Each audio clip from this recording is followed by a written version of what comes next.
Vocations to our congregation for the grace of perseverance for all who have entered.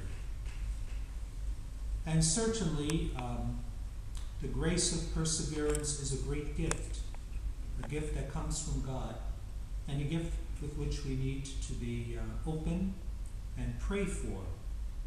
Ask for that gift of perseverance in our vocation. The same way, I'm sure our parents and married people also have to pray for perseverance, to be faithful to the vows that they have made in marriage.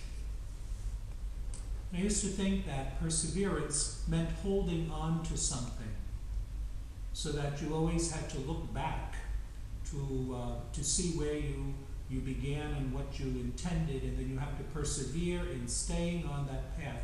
And I thought that perseverance was something that you looked backwards at. But now I'm not so sure about that. I think that perseverance is something which causes you both to look back and to look forward.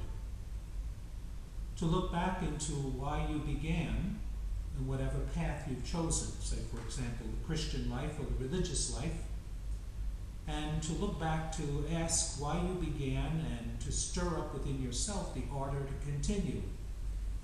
But when you look back, you also see that God has changed why you continued. That you may have begun for one reason, but God in His mercy and through the power of His Spirit has changed the motivation and changed our understanding of the path that we've chosen. And unless we cooperate with that change, and unless we begin to understand anew what it is that God has truly called us to, we will become frozen, maybe disheartened. The grace of perseverance, then, is not just something where I resolve to stay on the path that I began, but the resolution to stay on the path, period, wherever the path goes.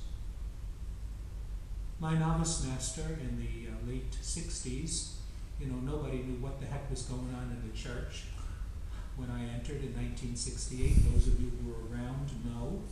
What was right in 1967 was wrong in 1968. But one of the very wise things that our novice master told us was never think about why you entered. Forget about it. Only think about why you stay. Persevere to the grace of the moment. You know where you came from, and thank God when you look back, you see how God changed the path that you were walking on and helped you to grow and mature. Keep your heart with the Lord and your eyes looking forward, and persevere to the end. Run the race. No matter what comes, don't lose your peace of heart, and stay and persevere in the race. Forget about why you came. I remember one of the Carmelite sisters on her directed retreat. She said, "Oh, Father, I only joined the Carmelites because they had the most beautiful habit of any of the sisters that I had run into." I said, "Well, why are you here 60 years later?" She said, "Oh, Father, it had nothing to do with why I began. It was only how God tricked me into beginning."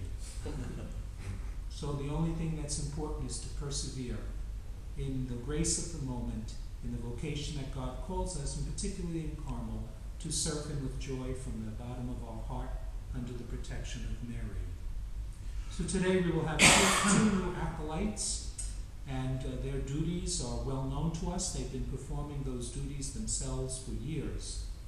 What's important is to be faithful to the ministry that God gives us at the moment, and to persevere into that moment, because the way and the intention that we pay to what's before us at the moment prepares us for what will be in